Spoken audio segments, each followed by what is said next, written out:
अस्सलाम वालेकुम dear students, I hope you all are fine.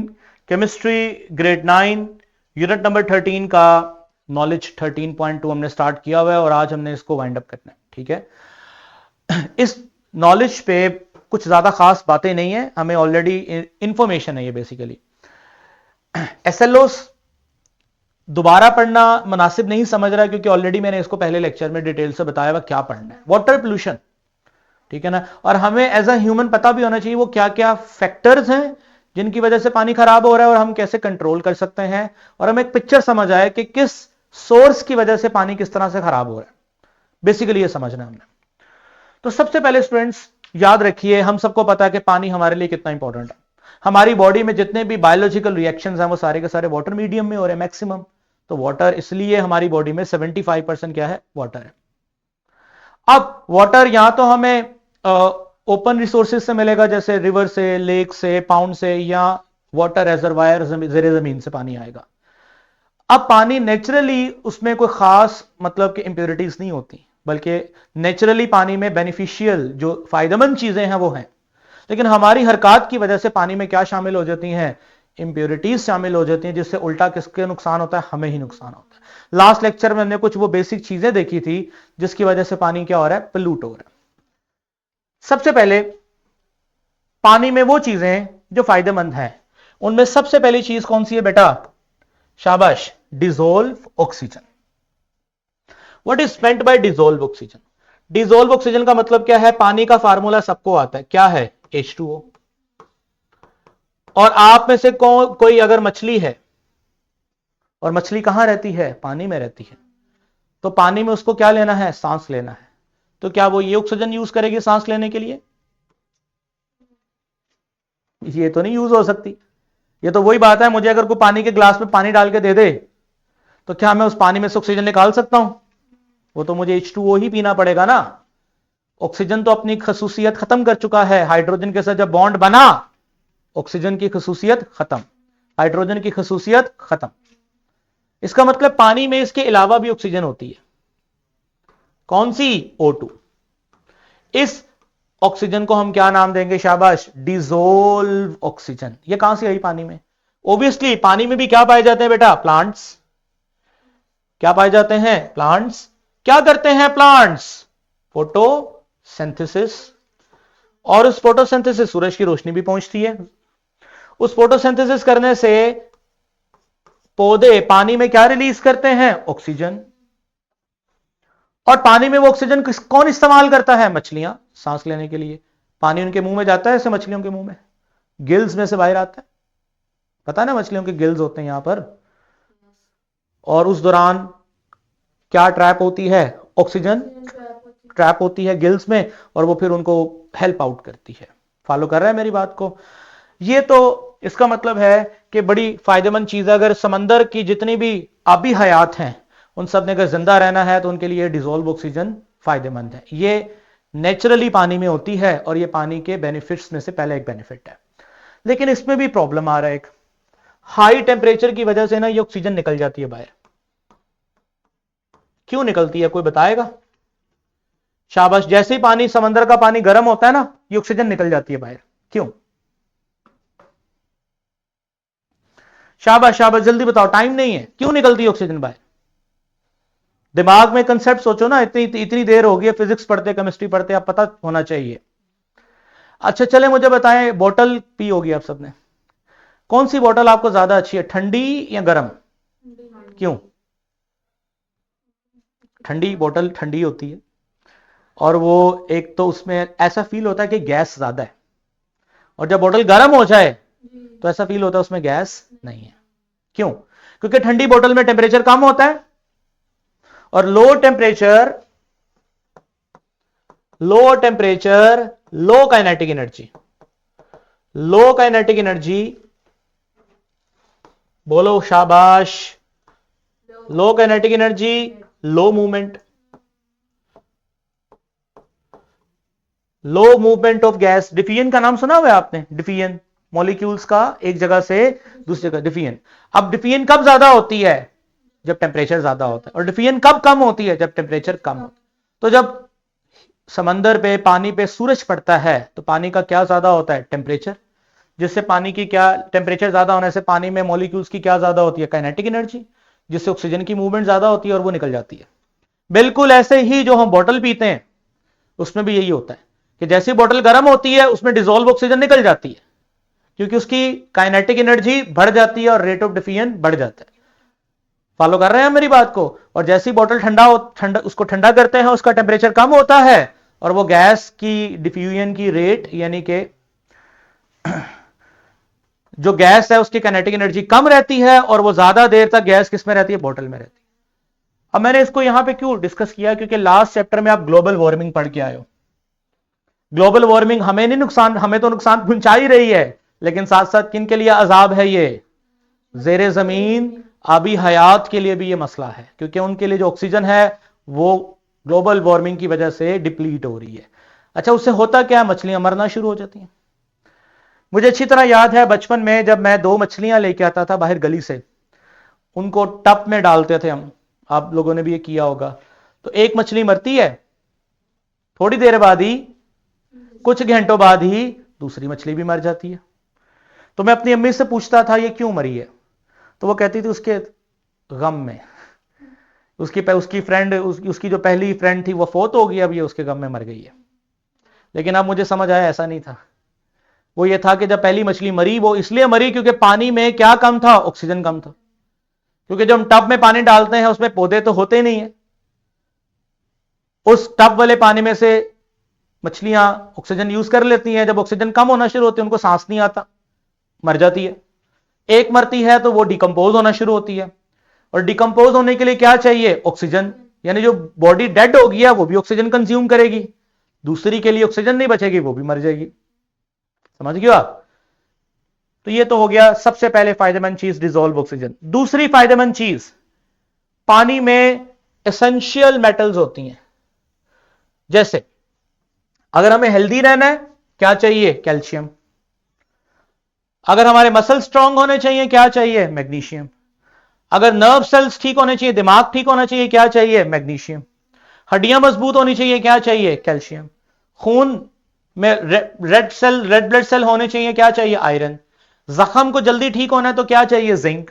ये सब कुछ होगा हमारी बॉडी में तो हम ग्रो करेंगे।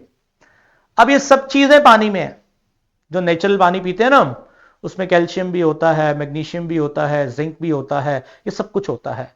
और इन सब की वजह से पानी हमारी बॉडी में जब आता है तो ये सब मिनरल्स लेके आता है, जिसकी वजह से हमें किसी स्पेसिफिक मिनरल को अलग से लेने की जरूरत नहीं होती। हम खाना भी खा रहे होते हैं उसमें भी ये मिनरल्स होते हैं, ठीक है।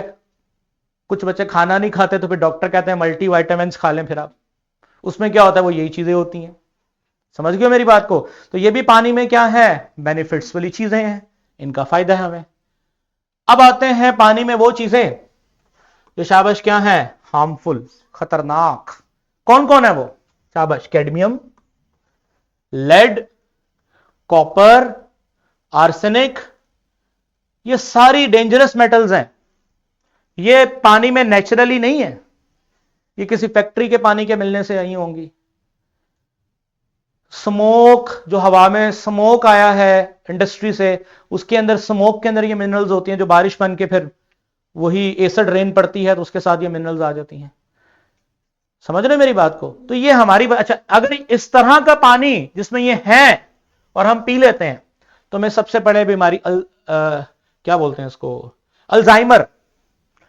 अल्जाइमर क्या होता है, दिमाग मेमोरी खत्म, याद नहीं कुछ होगा। आप में से अगर किसी को कुछ चीज याद नहीं होती तो वो ये ना समझे उनको ये मसला है। इस मसले में इतना कुछ, इस मसले को जब ये मसला होता है किसी को तो उसको 1 मिनट पहले बात जो थी वो भी भूल जाती है। तो ये बड़ी सीवियर किस्म की बीमारी है, इसमें दिमाग कोई फंक्शन करने के, सोचने के काबिल नहीं रहता।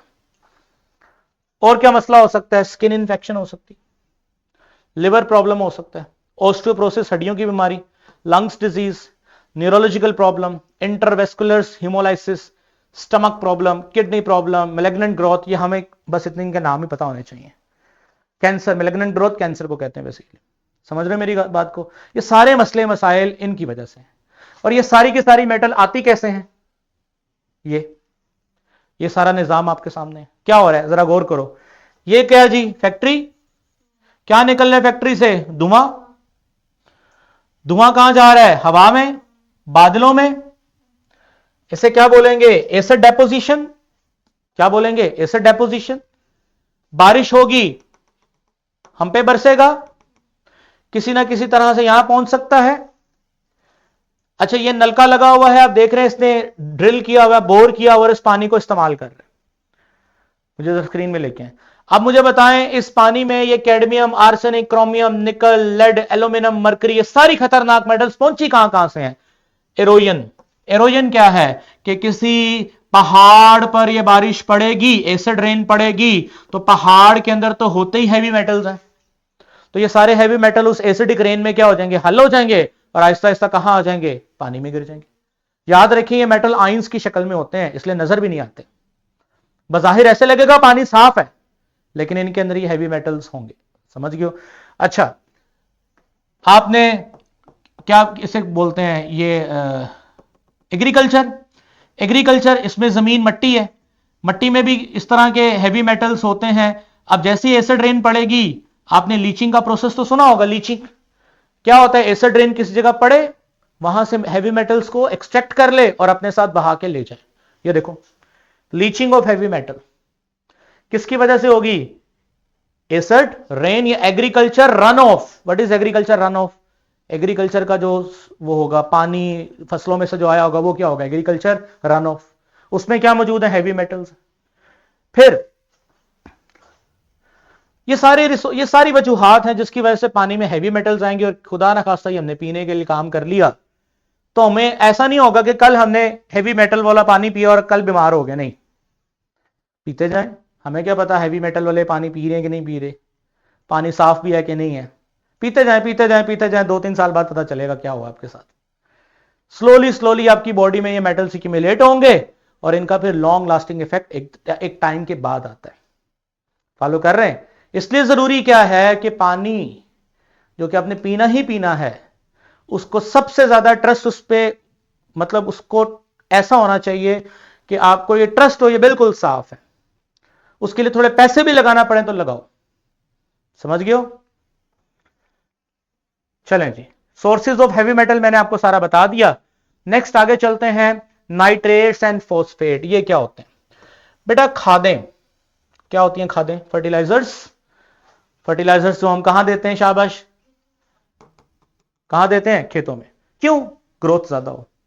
बारिश हो गई, बारिश की वजह से क्या होगा कि जो खादों में नाइट्रेट्स हमने डाले थे और जो फॉस्फेट डाले थे, बेसिकली हम डालते हैं कैल्शियम नाइट्रेट, कैल्शियम फॉस्फेट वगैरह, इस तरह की खादें इस्तेमाल करते हैं।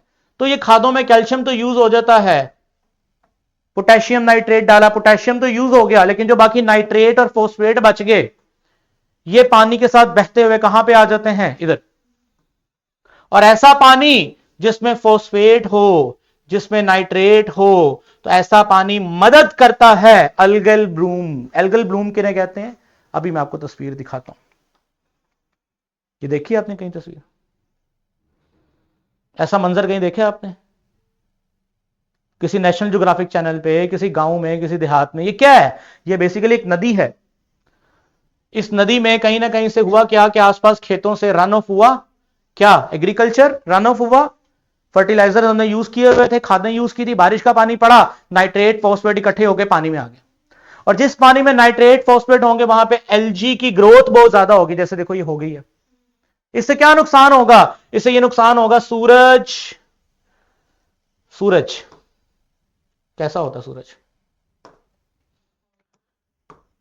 ये सूरज की रोशनी नीचे नहीं जा पाएगी, क्योंकि ये भी फोटोसिंथेसिस करते हैं ना। फॉलो कर रहे हैं आप।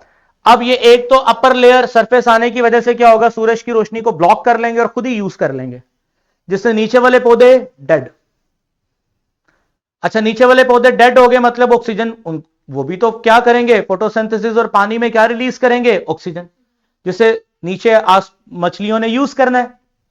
अगर ये सरफेस ही ब्लॉक हो गई, नीचे फोटोसिंथेसिस का निजाम खत्म, सारी दुनिया नीचे की तबाह, सारी मछलियां गई। समझ गए हो, इस प्रोसेस को कहते हैं यूट्रिफिकेशन।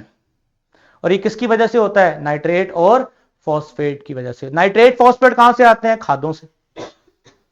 फॉलो कर रहे हैं मेरी बात को? चलो ये देखो, ये सारा प्रोसेस मैंने बताया। ये ग्रोथ होगी एलजी की, जो लेयर बन गई, ब्लॉक हो गया, नीचे क्या होना शुरू हो गया? पौधों ने ऑक्सीजन बनाना भी बंद कर दी, मछलियां मरना शुरू हो गई।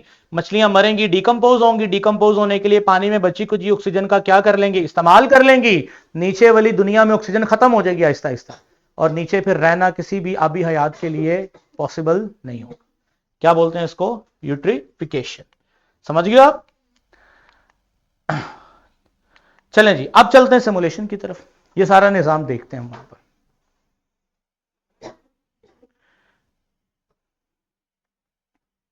ये वाली प्ले कर दें।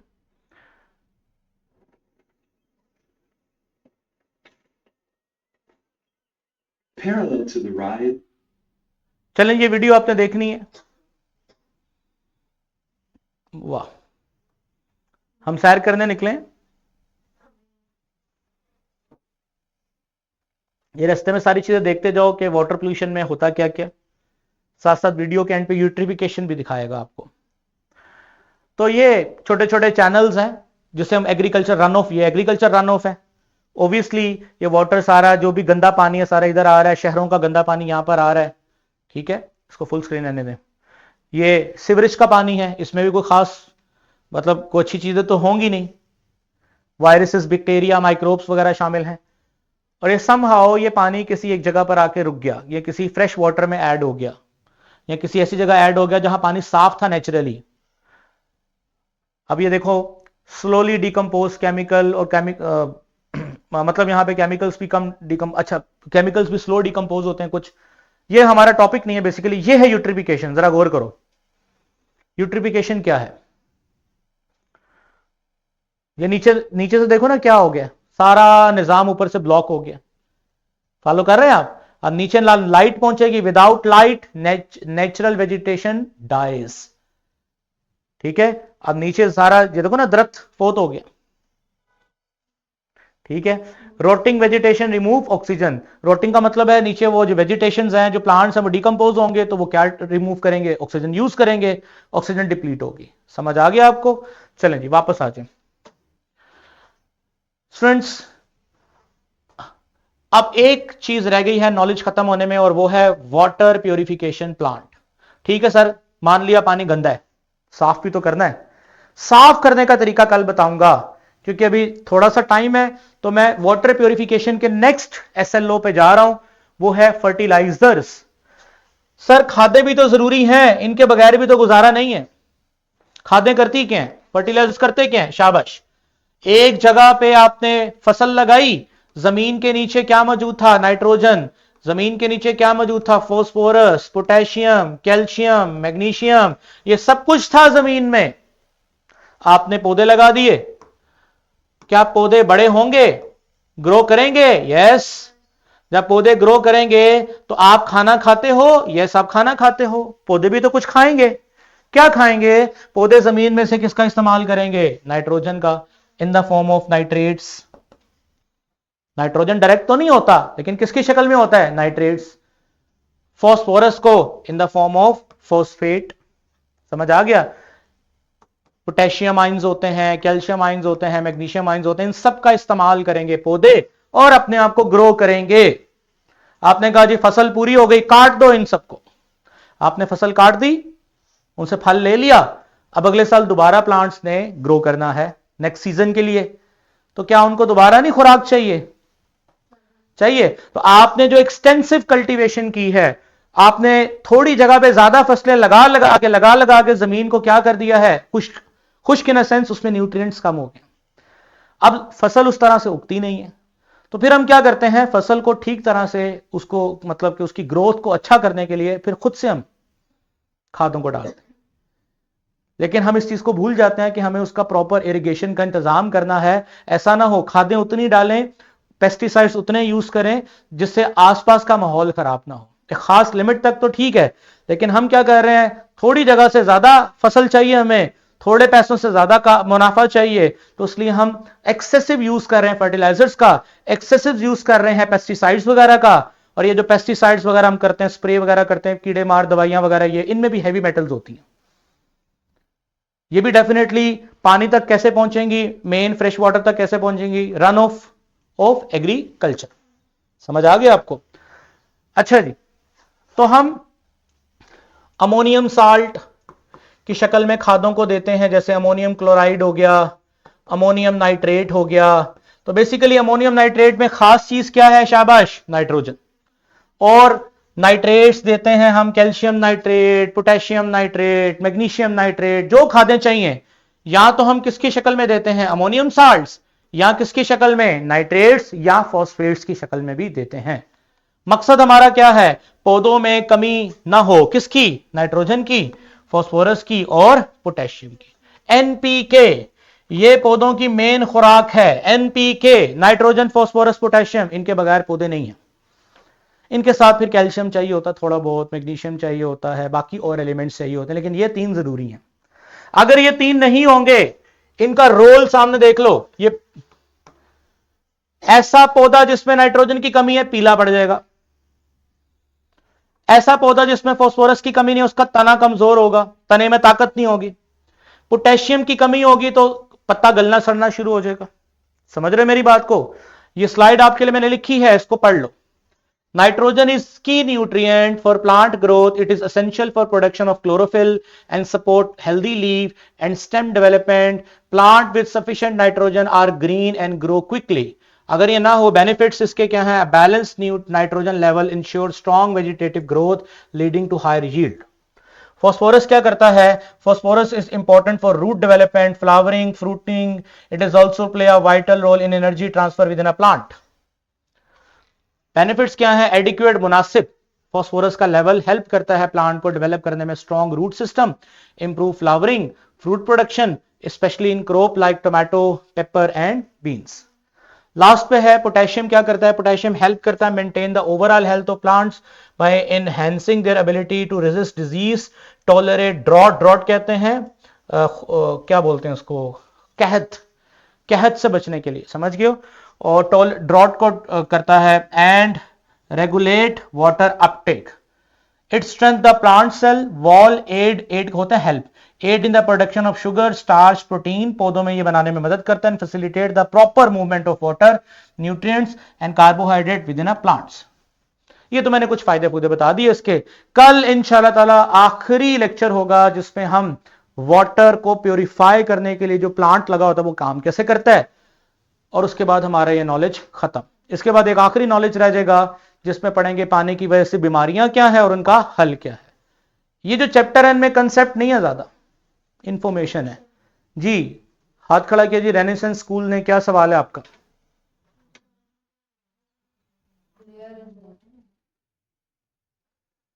हाँ जी सर एक क्वेश्चन है, बट वो ऐसा लोग से रिलेटेड नहीं है, थोड़ा सा रिलेटेड है कि वाटर में जब हम कैल्शियम का डोज डालते हैं तो ऐसा क्या रिएक्ट होता है कि वो प्रेशर टाइप आता है?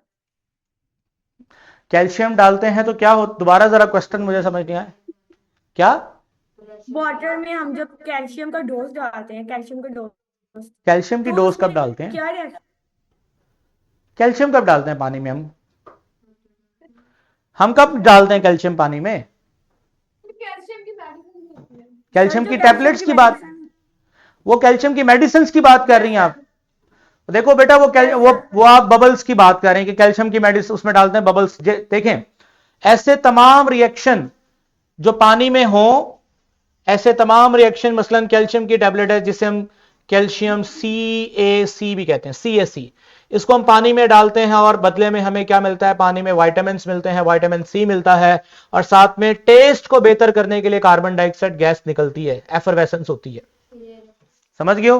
तो याद रखें कि उसमें बेसिकली वो जो बबल्स निकल रहे होते हैं वो ड्यू टू कार्बन डाइऑक्साइड निकल रहे होते हैं। अब वो पानी में हल कैसे होती है, उसके लिए फिर आपको विटामिन C का फार्मूला बना के दिखाना पड़ेगा, जो बहुत लंबा चौड़ा फार्मूला है।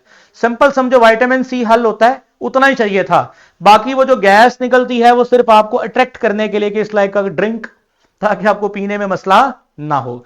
आप वैसे भी अगर कैल्शियम पानी में डालें, कोई गैस वगैरह नहीं निकलती, आप वैसे भी उसको पिए तो उसका फायदा उतना ही होगा, लेकिन वो सिर्फ कमर्शियल पर्पस के लिए ऑडियंस को अट्रैक्ट करने के लिए उसका फार्मूला ऐसा बनाया गया है कि प्रोडक्ट में गैस भी निकले।